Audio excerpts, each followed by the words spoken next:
അടുത്തതായിട്ട് ഈ വിഷയത്തെ അധികരിച്ച് നമ്മളോട് സംസാരിക്കുന്നതിനായി ബഹുമാന്യനായ ഡോക്ടർ കെ.എസ്. രാധാകൃഷ്ണൻ അവരെ ക്ഷണിക്കുകയാണ്.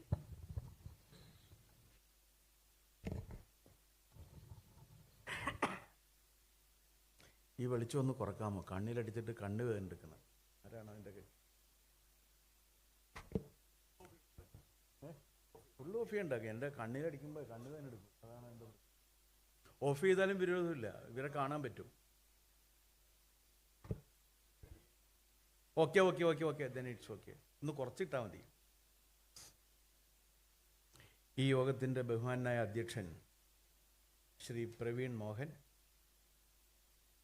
ഇവിടെ ഈ വിവരവിനിമയ മാധ്യമ മേഖലയിലെ കുത്തകാധിപത്യം ബദൽ സാധ്യതകൾ എന്ന വിഷയം അവതരിപ്പിച്ച് സംസാരിച്ച ശ്രീ ശശികുമാർ, സംസാരിക്കുന്നതിന് വേണ്ടി ഇവിടെ സന്നദ്ധരായിരിക്കുന്ന ശ്രീ കെ.വി. അനിൽകുമാർ തുടങ്ങി ഈ വേദിയിലും സദസ്സിലുമൊക്കെ സന്നിഹിതരായിരിക്കുന്ന ബഹുമാന്യരെ, സുഹൃത്തുക്കളെ, തീർച്ചയായിട്ടും അത്യധികം സന്തോഷത്തോടെയാണ് ഈ വിഷയത്തെക്കുറിച്ച് സംസാരിക്കാൻ ഞാൻ നിങ്ങളുടെ മുന്നിൽ നിൽക്കുന്നത്. അത് വേറൊന്നുകൊണ്ടല്ല, നിങ്ങളൊരു വിജയിച്ച മാതൃക ഉണ്ടാക്കിയെടുത്തു എന്നുള്ളതാണ്. അന്ന് വരെ അങ്ങനെ ഒരു മാതൃകയെക്കുറിച്ച് ഒരു സങ്കല്പം ഇല്ലാതിരുന്ന സന്ദർഭത്തിൽ അത്തരം ഒരു മാതൃക സങ്കല്പിക്കുകയും അതിനിങ്ങനെ ഒരു വളരെ ശക്തമായൊരു രൂപം നൽകുകയും ചെയ്ത യശശരീരനായ എൻ.എച്ച്. അൻവറിൻ്റെ സ്മരണയ്ക്ക് മുന്നിൽ ഞാനും ആദരവ് അർപ്പിക്കുന്നു. ഒരു വിജയിച്ച മാതൃക എങ്ങനെ ഉണ്ടായി എന്ന് ചോദിച്ചു കഴിഞ്ഞാൽ അതിനൊരു ഉത്തരം കിട്ടുക പ്രയാസമാണ്. ശാസ്ത്ര രംഗത്ത് നടക്കുന്ന കണ്ടുപിടുത്തങ്ങളെക്കുറിച്ച് പറഞ്ഞു പോകുമ്പോൾ കാൾ പോപ്പർ എന്ന് പറയുന്ന വിശ്രുതനായ ഒരു തത്വചിന്തകൻ പറഞ്ഞൊരു വാക്യം there is no logic for scientific discovery എന്നാണ്. ശാസ്ത്രത്തിലെ കണ്ടെത്തലുകൾക്ക്, കണ്ടുപിടുത്തങ്ങൾക്ക് യുക്തിയില്ല. അതെങ്ങനെയൊക്കെയോ സംഭവിക്കുന്നു, എങ്ങനെ സംഭവിച്ചു എന്ന് നമുക്ക് കൃത്യമായിട്ട് അറിയാനും കഴിയില്ല എന്നാണ് അദ്ദേഹം പറയുന്നത്. അതുതന്നെയാണ് വിജയിച്ച എല്ലാ മാതൃകകളുടെയും അവസ്ഥ. എന്തുകൊണ്ട് വിജയിച്ചു എന്ന് ചോദിച്ചു കഴിഞ്ഞാൽ അതിനൊരു ഉത്തരം കൃത്യമായി കണ്ടെത്താൻ കഴിയില്ല. ശശികുമാർ വിജയിച്ചൊരു മാതൃക കേരളത്തിലുണ്ടാക്കിയ ഒരു മനുഷ്യനാണ്. ശ്രീകണ്ഠൻ നായർ വിജയിച്ച മാതൃക ഉണ്ടാക്കിക്കൊണ്ടേയിരിക്കുന്നു എന്നുള്ളതാണ് അതിൻ്റെ പ്രത്യേകത. അപ്പോൾ വിജയിച്ച മാതൃകകൾക്ക് എന്താണ് അതിൻ്റെ ഫോർമുല എന്ന് ചോദിച്ചാൽ ഒരു ഫോർമുലയും ഉണ്ടാകില്ല. പക്ഷേ ഈ രംഗത്ത് വരുന്ന എല്ലാവർക്കും വിജയിക്കണമെന്നും ഒരു എലൻ മസ്കൊക്കെ ആയിട്ട് മാറണമെന്നും ആഗ്രഹിക്കാത്ത ഒരാളും ഇവിടെ ഇരിക്കുന്നില്ല എന്നാണ് ഞാൻ കരുതുന്നത്.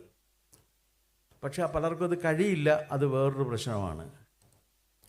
നമ്മളൊരു ഈ വിവരവിനിമയ വ്യവസായ രംഗത്തേക്ക് ഇറങ്ങുമ്പോൾ ആ വിവരവിനിമയ വ്യവസായ രംഗത്ത് ഒരു ഒന്നാം കിടക്കാരനായി തന്നെ തൻ്റെ സ്ഥാപനം മാറണം എന്നാഗ്രഹിക്കാത്ത ഒരാൾക്കും ആ രംഗത്ത് വിജയിച്ചു പോകാൻ പറ്റില്ല. ശ്രീ ശശികുമാർ ഏഷ്യാനെറ്റ് വിജയിപ്പിച്ചു എങ്കിൽ അത് തുടങ്ങുന്ന കാലത്ത് ഇത് കേരളത്തിലെങ്കിലും ഒന്നാം കിട സ്ഥാപനങ്ങളിൽ ഒന്നാക്കി മാറ്റണം എന്ന് അദ്ദേഹത്തിന് ആഗ്രഹമുണ്ടായിരുന്നു.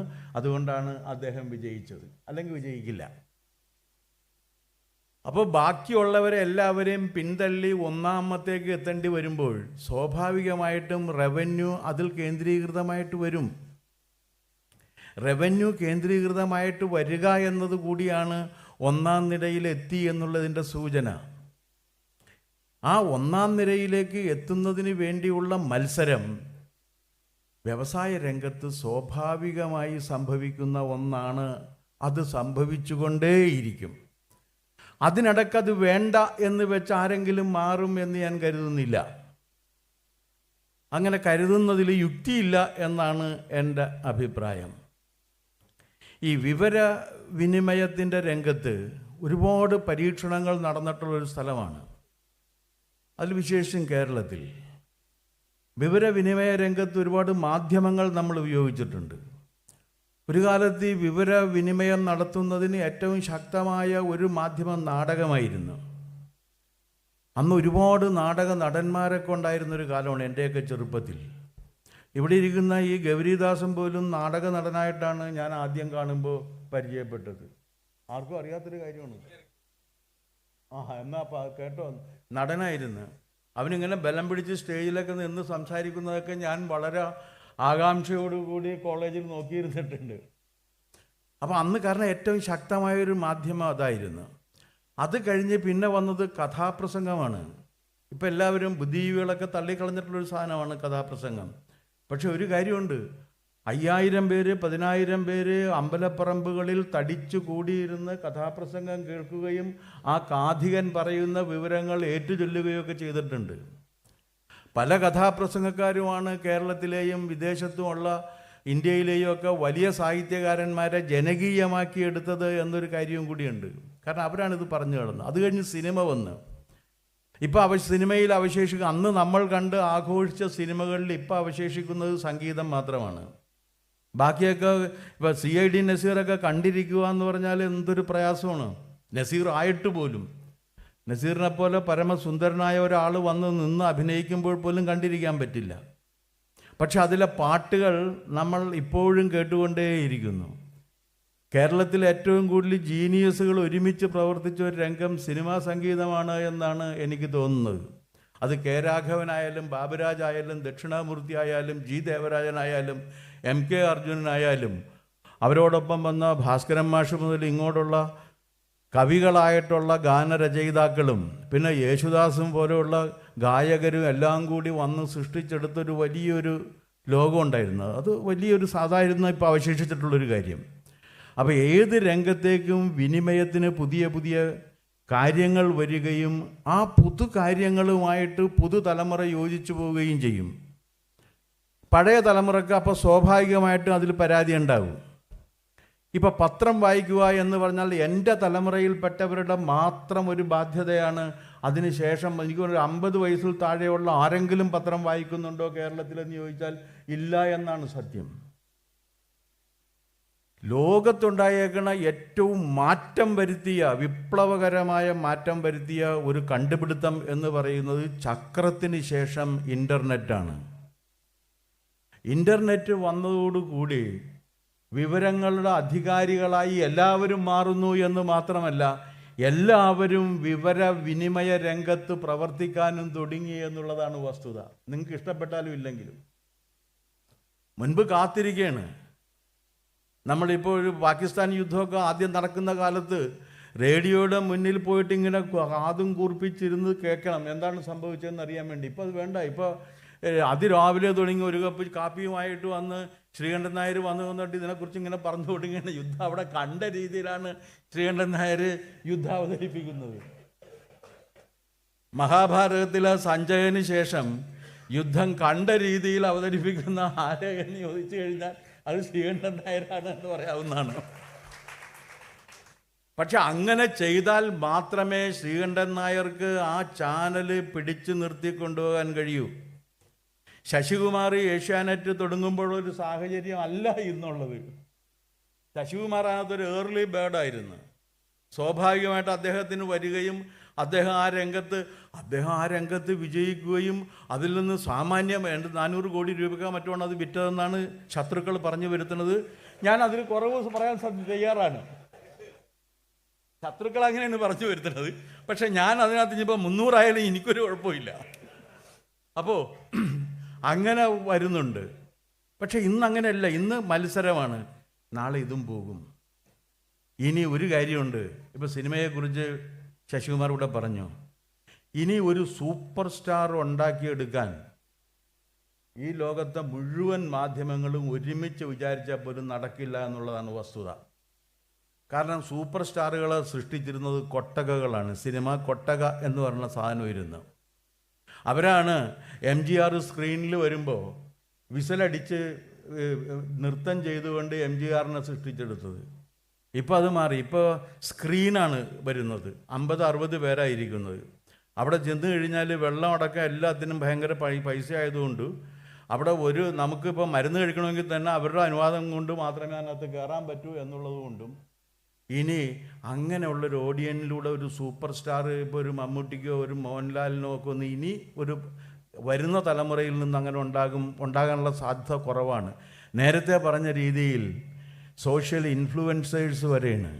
അവരാണ് താരങ്ങളായിട്ട് വരുന്നത്. വേറൊരു തരത്തിലാണെന്ന് മാത്രമേ ഉള്ളൂ. ആ രീതിയിലുള്ളൊരു മാറ്റം വിനിമയ രംഗത്തുണ്ട്. ഇത് സംഭവിക്കും. ഇതിനെ നമുക്ക് തടുത്തു നിർത്താൻ കഴിയില്ല. ആ രംഗത്ത് വരുന്ന ഏതൊരാളും ആ രംഗത്തെ കുത്തകയാകാൻ പരിശ്രമിക്കുക തന്നെ ചെയ്യും. മൈറ്റ് ഈസ് റൈറ്റ് എന്നാണ് അവിടുത്തെ സിദ്ധാന്തം. കയ്യൂക്കിൻ്റെ ബലത്തിൽ തന്നെ നിൽക്കും. അത് ബുദ്ധിയുടെ കയ്യൂക്കാകാം, പണത്തിൻ്റെ കയ്യൂക്കാകാം, മറ്റെന്തിൻ്റെയെങ്കിലും കയ്യൂക്കാകാം. അതുകൊണ്ട് തൻ്റെ സ്ഥാപനത്തെ ഒന്നാം നിരയിൽ എത്തിക്കുന്നതിന് വേണ്ടിയുള്ള പരിശ്രമം തുടരുക തന്നെ ചെയ്യും. അതിൽ വിജയിക്കുന്നവരും തോൽക്കുന്നവരും സ്വാഭാവികമായി ഉണ്ടാകും. നിങ്ങളുടേതൊരു വിജയിച്ച മാതൃകയാണ്. എന്നാൽ ഈ മാതൃക വെച്ച് ഞാനൊന്ന് തുടങ്ങാം. മലയാളിയുടെ ഒരു ഭയങ്കര തെറ്റിദ്ധാരണയുണ്ട്. നിങ്ങൾ ഏത് മലയാളിയോട് ചോദിച്ചു നോക്കിക്കോളൂ, പണം ഉണ്ടാക്കാൻ വലിയ പ്രയാസമൊന്നുമില്ല, പക്ഷെ ഞാൻ അതിന് പരിശ്രമിക്കുന്നില്ല എന്ന് മാത്രമാണ്. ഞാൻ പരിശ്രമിച്ചു കഴിഞ്ഞാൽ പണം ഇങ്ങനെ ഒഴുകി വരും. ഒന്നും വേണ്ട, ഇവനെ കുറച്ച് പൈസ ഏൽപ്പിച്ചിട്ട് പണം ഉണ്ടാക്കാൻ പറ. 6 മാസം കൊണ്ട് അവൻ തെണ്ടിത്തിരിഞ്ഞ് ഇവിടെ നടക്കുന്നത് നിങ്ങൾക്ക് കാണാൻ കഴിയും. പണം ഉണ്ടാക്കുന്നത് ഒരു സിദ്ധി തന്നെയാണ്. ആ സിദ്ധി ഉള്ളവർക്ക് മാത്രമേ അത് സാധ്യമാകൂ, അല്ലാത്തവർക്കത് കഴിയില്ല. പിന്നെ ഈ മലയാളികൾ പുരോഗമനവാദികളാണ് എന്നൊക്കെ പറയുന്നത്, എനിക്കങ്ങനെ ഒരു അഭിപ്രായവും ഇല്ല കേട്ടോ. ഇത്രയും കാപട്യമുള്ളൊരു ജനവിഭാഗം മലയാളികളെപ്പോലെ വേറെ ആരുമില്ല. ഇവരുടെ പുരോഗമനം ചെരുപ്പ് പോലെയാണ്. ചെരുപ്പിൻ്റെ ഒരു പ്രത്യേകത, നമ്മൾ വീടിനകത്തേക്ക് കയറ്റില്ല, പുറത്ത് സൂക്ഷിച്ചിട്ട് പുറത്തേക്ക് ഇറങ്ങുമ്പോൾ ചെരുപ്പിട്ട് പോവുകയും അകത്തേക്ക് വരുമ്പോൾ ചെരുപ്പ് ഊരി വെക്കുകയും ചെയ്യും. ഇതാണ് മലയാളി കൊട്ടിഘോഷിക്കുന്ന ഇടതുപക്ഷ മനസ്സ്. ഇതല്ലാണ്ട് വേറെ ഒന്നുമല്ല. ഞാനൊരു വിപ്ലവ കവി, അതിവിപ്ലവം കവി രോഗിയായി കിടന്നപ്പോൾ കവിയെ കാണാൻ വേണ്ടി പോയി. അദ്ദേഹം എൻ്റെ സഹപ്രവർത്തകനായിരുന്നു കോളേജിൽ. ഞാൻ അദ്ദേഹത്തെ വരുന്ന വഴിക്കാണ്, എവിടെയോ യാത്ര പോയി വരുമ്പോഴാണ് കയറിയത്. കയറി കഴിഞ്ഞപ്പോഴേക്കും മുറ്റത്തെ തുളസിത്തറയിൽ കൃത്യമായി വിളക്ക് വെച്ചുള്ള ആരാധന, വീടിനകത്ത് പൂജാമുറി, പൂജാമുറിയിൽ ഓടക്കുഴൽ ഊതുന്ന ഉണ്ണികൃഷ്ണൻ, പിന്നെ ബാക്കി പൂജാദ്രവ്യങ്ങൾ, നിലവിളക്ക് അടക്കം, പിന്നെ ഈ മണിയടിക്കുന്ന സാധനം വരെ ഉണ്ടായിരുന്നു. അത് ഞാൻ വളരെ അപൂർവമായിട്ടേ കണ്ടിട്ടുള്ളൂ. അതടക്കമൊക്കെ ഉണ്ട്. അപ്പോൾ ഞാനിതെല്ലാം ഇങ്ങനെ സൂക്ഷിച്ചു നോക്കുന്നു കണ്ടപ്പോൾ ഇദ്ദേഹം പറഞ്ഞു, ഭാര്യയ്ക്ക് ഇതിലൊക്കെ വിശ്വാസമുണ്ട് എന്ന് പറഞ്ഞ്. ഞാൻ പറഞ്ഞു, നിങ്ങളും വിശ്വസിച്ചു, എന്തിനാണ് ഭാര്യയെ മാത്രമായിട്ട് കൂട്ടുന്നത്? ആര് പറഞ്ഞത് വേണ്ട എന്ന്? ഇവരും വിശ്വസിക്കുന്നവരാണ്. അല്ലാതെ ഇവർക്ക് ചോദിച്ചാൽ പറയും, ഭാര്യയെ എൻ്റെ ആശയ ലോകത്തേക്ക് ഞാൻ ഭാര്യയെ കൊണ്ടുവരില്ല. അപ്പോൾ വേറൊരു കാര്യമുണ്ട്, ഭാര്യയെപ്പോലും പറഞ്ഞ് മനസ്സിലാക്കാൻ കഴിയാത്ത ഒരു ആശയമാണ് ലോകത്തിലുള്ള ബാക്കി എല്ലാവരും അനുസരിക്കണമെന്ന് ഇവർ പ്രചരിപ്പിക്കുന്നത് എന്നൊരു വൈരുദ്ധ്യം കൂടി അതിനകത്തുണ്ട്. ഈ കാപട്യമാണ് മലയാളിയുടെ ഒരു ശീലം. ആ കാപട്യമുണ്ട്. അതുകൊണ്ട് CP വത്സൻ എന്ന് പറഞ്ഞൊരു കവി ഉണ്ടായിരുന്നു. വത്സൻ ഇപ്പോൾ ജീവിച്ചിരിക്കുന്നുണ്ടോ ഗൗരി? അറിയില്ല, ഉണ്ടോ? ആ CP വത്സൻ എന്നാണ് പേര്. ഞാൻ പണ്ട് വായിച്ചിട്ടുള്ളതാണ്. അപ്പോൾ വത്സൻ്റെ 2 വരി കവിതയുണ്ട്. വാക്കുകളിൽ നമുക്ക് നക്സലൈറ്റ് ആകാം, ആത്മവഞ്ചനക്ക് ഇവിടെ ശിക്ഷകളൊന്നുമില്ലല്ലോ. ഈ ആത്മവഞ്ചനയുടെ ഒരു അംശം മലയാളിയുടെ എല്ലാ രംഗത്തും ഉണ്ട്. അതുകൊണ്ട് പുരോഗമനം ഭാവിക്കുകയും വളരെ കൃത്യമായ രീതിയിൽ അധോഗമനം ശീലിക്കുകയും ചെയ്യുക എന്നതാണ് മലയാളിയുടെ ഒരു രീതി. ഇത് ഈ ആശയവിനിമയ രംഗത്തുമുണ്ട്. ഒരു കാര്യം കൂടി പറഞ്ഞിട്ട് ഞാൻ അവസാനിപ്പിക്കാം. ഈ പഴയ പത്രപ്രവർത്തകർ പറയുന്നത് എന്താണെന്ന് വെച്ചാൽ, അവരുടെ കാലത്തായിരുന്നു ശരിക്കുള്ള പത്രപ്രവർത്തനം. ഗൗരിയൊക്കെ പത്രപ്രവർത്തനത്തിന് വന്നപ്പോഴേക്കും അത് പോയി എന്നാണ് പറയുന്നുള്ളത്. അത് മനോരമയും മാതൃഭൂമിയും മാധ്യമ ലോകവും വിവരവിനിമയ രംഗവും അടക്കി ഭരിച്ചിരുന്ന കാലത്തും 2 വിഭാഗങ്ങളുടെ താല്പര്യങ്ങൾക്കനുസരിച്ച് വസ്തുതകൾ തമസ്കരിക്കപ്പെടുകയും ഇല്ലാത്ത വസ്തുതകൾ ഉണ്ടാക്കപ്പെടുകയും ചെയ്തിട്ടുണ്ട്. സത്യമല്ലേ?